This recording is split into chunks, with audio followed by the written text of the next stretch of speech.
La Minute des Mutuelles en partenariat avec la ROAM et avec nous, notre invité aujourd'hui est Olivier Retz, le nouveau directeur général de Liberty Specialty Market France. Olivier, bonjour. Bonjour Jean-François, merci de m'accueillir. Alors, Liberty Specialty Market est une société d'assurance d'origine mutuelle américaine.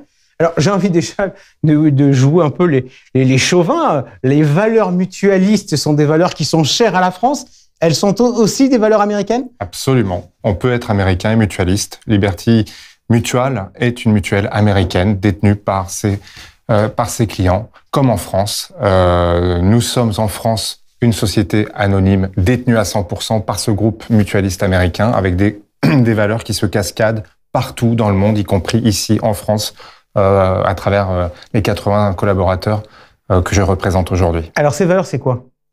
Alors, on est là dans la durée. La mutuelle a 110 ans, 111 ans précisément. Donc, on est là dans la durée. On accompagne vraiment avec une vision à long terme nos clients. On est ouvert d'esprit, on les écoute, on adapte nos offres, on reste simple, on reste humble. On est dans l'amélioration permanente de nos process et de nos produits. Et enfin, peut-être celui qui me tient le plus à cœur, on est en anglais people first. Focaliser sur l'humain. L'humain, que ce soit nos employés, que ce soit nos partenaires courtiers, clients ou les communautés dans lesquelles nous intervenons. Alors, si vous voulez bien, on va s'intéresser à un humain. Vous, qui êtes-vous ? Olivier Retz, 48 ans, 3 enfants, actuaire de formation. Et j'ai commencé ma carrière dans l'actuariat, en consulting, audit, conseil, cabinet Big Four. Et puis, petit à petit, j'ai réorienté ma carrière vers la chaîne de valeur de l'assurance au sens large. J'ai un peu cassé les cloisons pour passer du quantitatif pur à l'assurance en général.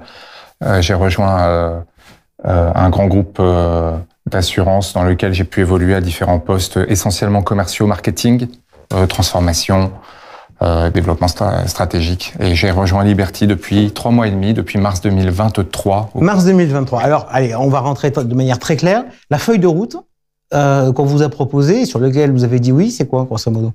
Alors, quand je suis arrivé déjà en 2023, en mars 2023, j'ai récupéré une situation propre, avec une équipe extraordinaire, qui a accompli des choses vraiment formidables depuis 3-4 ans. Et ma feuille de route, c'est assez simple, c'est de digérer déjà la croissance forte qui a pu avoir lieu depuis quelques années, pour permettre une croissance pérenne, donc plus d'efficacité. Donc on continue à être en croissance, profitable bien entendu. Profitable, c'est pas un gros mot. Même quand on est mutualiste, il faut être profitable parce que c'est du capital qu'on peut ensuite réinjecter dans le cadre de l'amélioration permanente dont je vous citais la valeur tout à l'heure. Donc croissance profitable à pérenniser. Et pour la pérenniser, on doit être plus efficace, on doit améliorer nos processus internes. On a beaucoup couru, on a beaucoup eu la tête dans le guidon depuis 4 ans. Ma feuille de route, c'est de poursuivre cette croissance profitable de manière plus raisonnée et construite. Dans l'intitulé de la société, il y a un mot qui est important, c'est specialty. Vous n'êtes pas un assureur généraliste, vous êtes un assureur qui travaille sur des spécialités, lesquelles ? C'est exact. En France, on est sur une douzaine de spécialités sur lesquelles on a vocation à être un acteur incontournable à chaque fois. Donc certaines de ces spécialités se conjuguent avec des risques traditionnels, entre guillemets, dommages, RC, transport, mais à chaque fois sur des spécialités. Donc le dommage, on est spécialisé dans tout ce qui est énergie, et notamment les énergies renouvelables sur lesquelles maintenant on a des équipes dédiées à plein temps. En RC, on a pas mal de choses. On a de la RC générale, de la RC professionnelle, à la fois pour les professions réglementées ou non réglementées. On a aussi les risques liés à l'environnement, la pollution.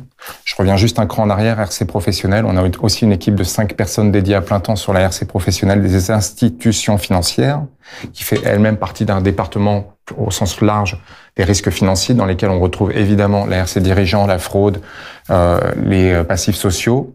Quinzaine de personnes quand même qui travaillent en risque financier chez nous. Autre spécialité, les risques liés au terrorisme et aux violences politiques, les risques d'annulation d'événements, les risques liés aux œuvres d'art. C'est quoi les dernières lignes que vous avez ouvertes ? On s'apprête à ouvrir l'individuel accident, justement en accompagnement de l'annulation d'événements. Comme ça, on a une offre vraiment complète en la matière. On a aussi les risques politiques qu'on ouvert il y a déjà quelques années, qui marche très fort. On a 3 personnes à plein temps en France. En général, c'est plutôt souscrit à partir de Londres. Nous, on a vraiment à cœur d'être proche de nos clients.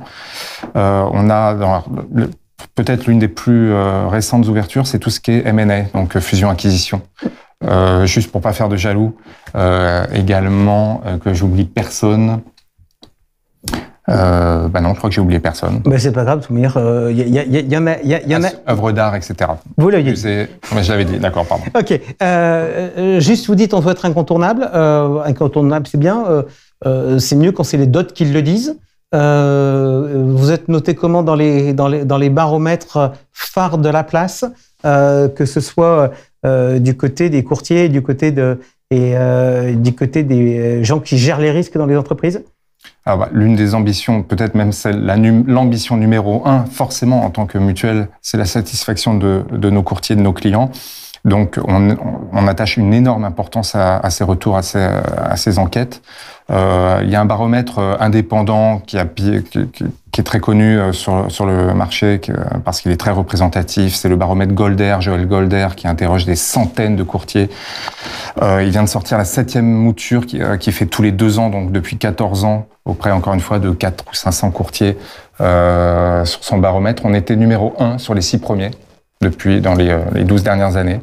J'ai eu la restitution ce matin de la 7e. On est 2e, juste derrière le premier.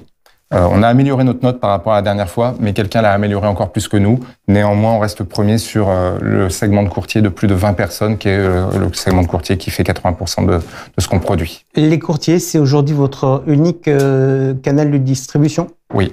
On travaille exclusivement avec le courtage pour l'instant. On s'interdit pas d'ouvrir. Comment ça se passe? Vous en avez combien de courtiers et comment entre guillemets ils sont animés? Comment ça est-ce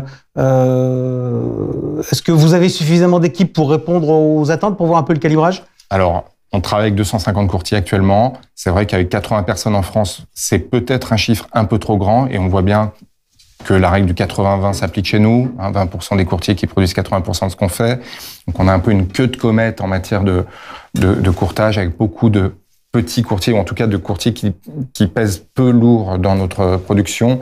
Donc on réfléchit à savoir comment les accompagner mieux, que ce soit win-win, et hors de question de simplement fermer un code en envoyant un courrier, en résiliant l'affaire ou les 2 affaires qu'on a en portefeuille et en larguant nos partenaires en rase campagne. Mais l'idée, c'est vraiment, ça renvoie à ma feuille de route, d'être plus efficace. Donc, comment on traite ces petits apporteurs de manière plus efficace? On leur proposera une solution en co-courtage avec, par exemple, un cabinet grossiste qui reste à trouver. C'est une des pistes qu'on a à faire pour qu'ils soient mieux traités eux-mêmes, qu'ils soient mieux gérés par Liberty et que nous, on puisse aussi mieux gérer les courtiers plus importants et ne pas s'éparpiller. Vous savez que l'efficacité passe parfois par la festivité. On en parlait tout à l'heure avec Christophe Aubourg que l'on recevait dans l'actualité du courtage, qui nous parlait du 11 bis festival et qui nous annonçait la prochaine édition le 6 juin 2024.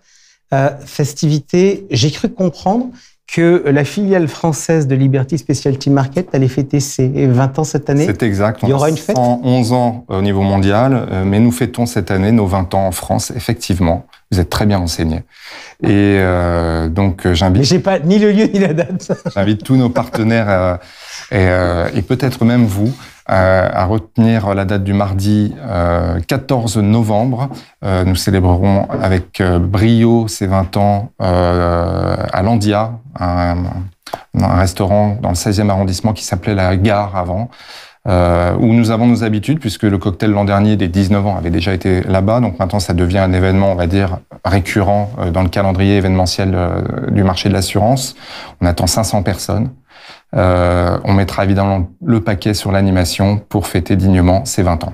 Merci beaucoup Olivier Retz d'être venu aujourd'hui dans la Minute des Mutuelles. Et puisqu'on est dans les dates à retenir, on poursuit de suite avec l'agenda de la rentrée.